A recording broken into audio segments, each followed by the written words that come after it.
Bitcoin. Well, Bitcoin is a currency. Bitcoin has no underlying rate of return. You know, bonds have an interest coupon, stocks have earnings and dividends, gold has nothing, and Bitcoin has nothing. There is nothing to support the Bitcoin except the hope that you will sell it to somebody for more than you paid for it. I think that's a factually correct statement. How much of Bitcoin is criminal? People that want to hide their transactions. Some people say it's large, some people say it's small. I don't really know the answer to that question. But I would say avoid Bitcoin like the plague. Did I make myself clear? You did. Where are they now in terms of assets? So BlackRock is currently on almost 6 trillion, and Vanguard we're looking at about 4.7 trillion at the moment. But that is going to rapidly grow. Looking at the average growth rates over the last 5 years, we could be seeing Vanguard at more than 10 trillion by 2023, and BlackRock hitting that mark a couple of years later at 2025. Two quick points that we need to cover, and then we'll get into the more interesting points. So the first point is the nature of the problem. How is it that smart contracts can't connect to external systems? It's partly related to the way they arrive at consensus. It's partly related to the security dynamics they provide to users. And they are not going to be able to talk to external systems because they are these uniquely secure systems that only really focus on securing transactions and blocks. And those transactions can be about token movements or they can be about certain computations. But the fundamental problem is that when you build contracts right now as a developer, it's very difficult. Well, it's impossible for you to connect to those external systems that a contract might need to know about the weather, market data, any other kind of event around which you'd want to build a contract. So it's a very large limitation. The results and consequences of this limitation is that our space is largely about tokens. So our space is about how do you generate a token, how do you move a token, how do you exchange a token, how do you vote about a token, how do you assign ownership of voting based on a token. And that's great, that's all very useful stuff, but the reality is I feel there's much more in our space. Creates insurance products, creates derivatives products, creates savings and lending products, creates trade finance products to influence global trade in a fair, more equitable direction. And this is the type of thing that that is really enabled by oracles. Now I've already seen a few shifts in my time building smart contracts, which is now approaching 7 years. The first shift that I saw was going from what was then called programmable money, which was basically Bitcoin multi-sig signing off on moving a Bitcoin, moving on to these protocol contracts where you didn't actually write your own contract. A protocol developer wrote a contract into their protocol, which was a very limiting experience. Then Ethereum deserves a huge amount of credit for taking us from those protocol smart contracts that took months, sometimes over a year to get a new contract into a protocol. Protocols got bigger and bigger, worked worse and worse, and it took us into scriptable smart contracts. And Ethereum's done an amazing job of taking us to this world of I can script up a contract, I can script up various conditions, I can script up the creation of tokens, exchange of tokens, voting about tokens, and that's all very exciting and useful. And I think it's seeded the value that's now being used to power more complicated applications. Those more complicated applications, they really depend on oracles. So they depend on the ability for the contract code that is scriptable to properly interact with external systems. And the key focus is on how it properly interacts with those external systems. So just like internal internal to smart contracts, they have to work properly. You also need proper external connectivity to all the systems that power these contracts. This is what I think has actually been driving the growth of DeFi. So DeFi is very, very exciting, and it's kind of the start of this growth into a redefinition of our space away from just tokens and into smart contracts that do something more. That's extremely exciting in my opinion. I've been working on that and waiting for that for years, and it's a lot of it is driven by. It's all driven by application. Almost all of it's driven by applications that require external inputs about price data or some kind of insurable event. And a lot of it's driven by great users that use our oracles like Synthetics, Aave, BZX, Nexus Mutual. So people that are able to build an entirely new type of financial product on chain because they can consume data reliably from the off-chain world. And this is really kind of the point that I think I'm trying to make in the first part of our brief conversation here is there's now really two parts of a contract. Before, in a token environment, you had one part of the contract, which was the token generation contract, and then that contract generated its own data, which it then moves around. So there's no need for external data because the contract generates its own data, and then all the movement is generated within this kind of universe of the blockchain itself. But now with these DeFi products and all the insurance products that will get built and all the global trade products that will get built around blockchains, all of those products have two parts to them. So now you've added an additional second part of the contract, which is the off-chain interaction with systems that are less secure, less reliable, easier to game, easier to manipulate.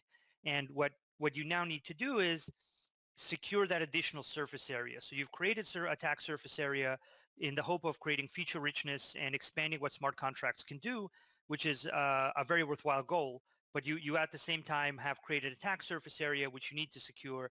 If you don't secure that attack surface area with tokens with end-to-end security is something we now need to replicate in relation to the off-chain world, which is often less secure.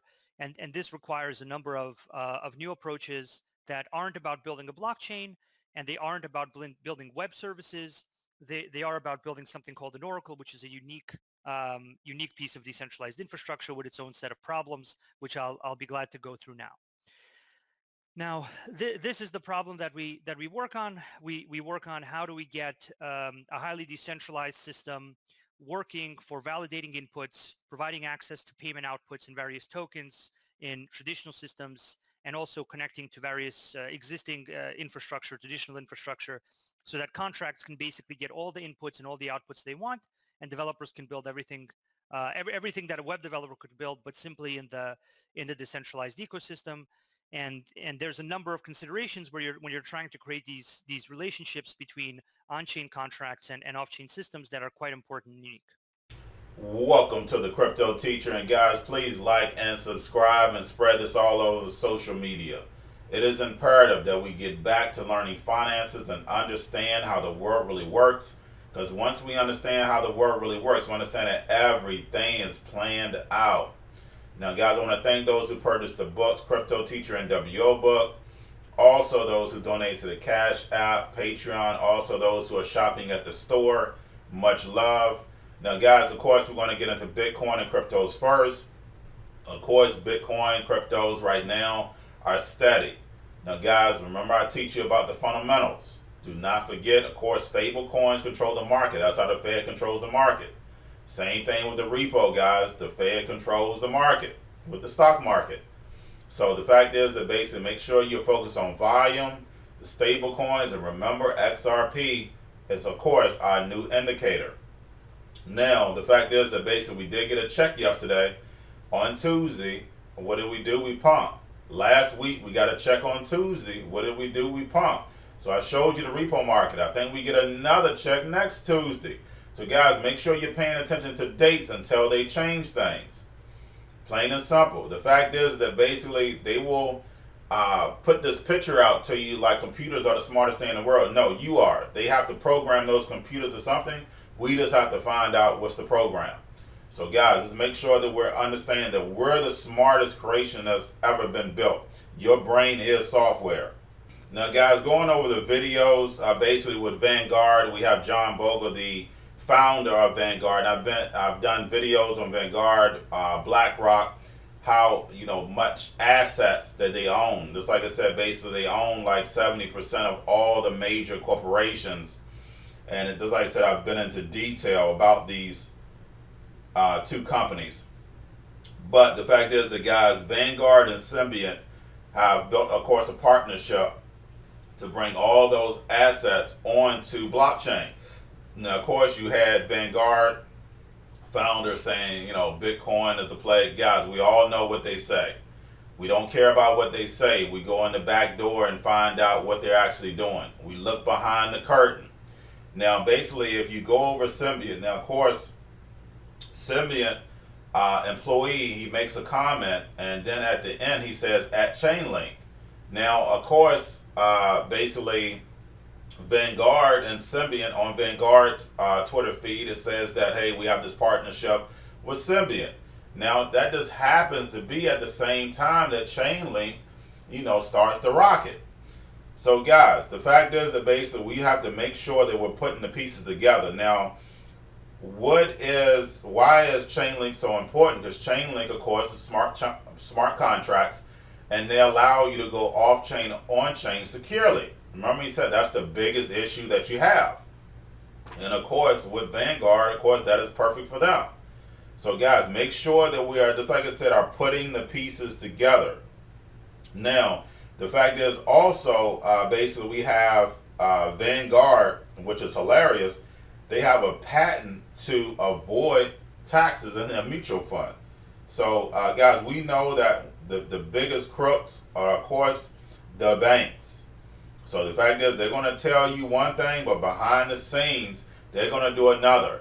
Vanguard is going to be bringing trillions to the blockchain. Not millions, billions, trillions of dollars. So guys, make sure that we understand, as I've already been over JP Morgan 2.0 that they're building.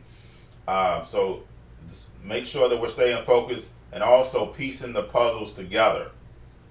Now, basically we have, getting over into the Bitcoin news, we have Coinbase does a blog building on DeFi with Ethereum and USDC. Guys, we see these stable coins playing a big piece and a big role in just about everything that's going on, because what? It's acting as the dollar. Plain and simple. The dollar, just like I stated, guys, the dollar is not going anywhere, guys. It's just getting digitized. Now, are we going to be as powerful as we was before? No, I've already been over that with China. I'll go over that later in the video. Now, the fact is that we have Ethereum, of course, 2.0 testnet, supposed to launch August 4th. Like I stated before, they say the month, all the talk was about July. Like I stated, basically they're just going to push that back. Of course, all this is planned. So they know the actual date that they're going to be turning this on. And of course, Ethereum is that missing link to all this that's going to start this bull run. Now, basically, we have the top 5 Swiss banks profit 34% after integrating Bitcoin. And guys, that just lets you know how important. And we know Swiss banks, what? All the big boys use the Swiss banks. So the fact is that the Swiss banks said they went up 34%. We talking about hundreds and hundreds of billions of dollars, close to trillions. Now, also, China's blockchain, there's 6 public blockchains that they're going to be using. So, of course, guys, we want to make sure whatever China's doing, we want to be investing in. So, basically, those were Tezos, Neo, also EOS. EOS, of course, was like the #1 forever. If you go to the CCID, you can look up China's top cryptos. We have IrisNet, and then, of course, we have Ethereum. And we all know they own all of Bitcoin mining. So, we know for a fact what that's about. Now, the fact is that basically also we have South Africa raising for their crypto fund, crypto exchange, $3.45 million. Remember, guys, moving over to crypto and blockchain is a global effort. Global. All this economy now is global. Also, we had BlockFi basically do a seeding fund series C. They're going to be looking for $50 million. Now, getting over to the world news, basically it states that U.S. dollar is taking a punch. Guys, we know everybody's using the U.S. dollar. They go move all over into U.S. dollar. Of course, we had 0% interest, but what? Everywhere else is exactly negative. So the fact is that basically still people want the U.S. dollar. We're the only ones where you're not losing money right now. Now, basically, as far as with U.S. and China, U.S. orders closure of Chinese consulate in Houston. Guys, remember, we go back to Anthony Sutton. We built up China. We gave them all the technology, gave them all the weapons. Guys, this was all planned out a long time ago. We wouldn't have basically ExxonMobil building a $10 billion petrol oil facility. We have American Express now just signed a deal with China. JP Morgan signs a deal with China. So guys, this is all planned out. That's the reason why what? We wake the masses. Now I know basically I get plenty of comments It's not our job to wake anybody. Yes, it is. We're all connected. We're all connected. If you understand the universe, we're all connected. So if I have a child, I raise my child up right, teach them everything. They go out, they go into the store, they get shot by a child that what? Is not being raised right. Guess what? That shatters my whole life. I lost my child because someone didn't take the time to make sure they raised theirs. So the fact is, that's the reason why the old African proverb says what? Takes a village to raise a child. Guys, we are all connected. Never forget about that. We're just a bunch of egos. The Kabbalah. Now, basically also getting over into the C word, of course, guys, it's all planned out. Basically, we have people testing positive for the C word that have never been tested. Never been tested, guys. And then also, guys, eBay classified sells for $9 billion. And why does it sell for $9 billion? That's right, guys. Data. Guys, data is a big piece. And guys, that's all I have for you. Don't forget about the books. Cryptoteacher and WO book. If you're new to cryptos, Coinbase, Bitrue, Binance. Also, basically, your stocks, your cobalt, your chip stocks, your gaming, your banking. Also, everybody's sitting at home. Don't forget about those stocks. The C word, don't forget about those stocks. The biotech stocks, like I said, they pump every day, pump and dump. But they pump every day. You can make money as long as you're doing your research. You have to do your own research. Also, guys, because everybody's sitting at home getting free money, and it looks like this free money is going to be extended. What are they doing? Sitting at home and smoking weed and drinking. Don't forget about those stocks, and y'all have a wonderful day.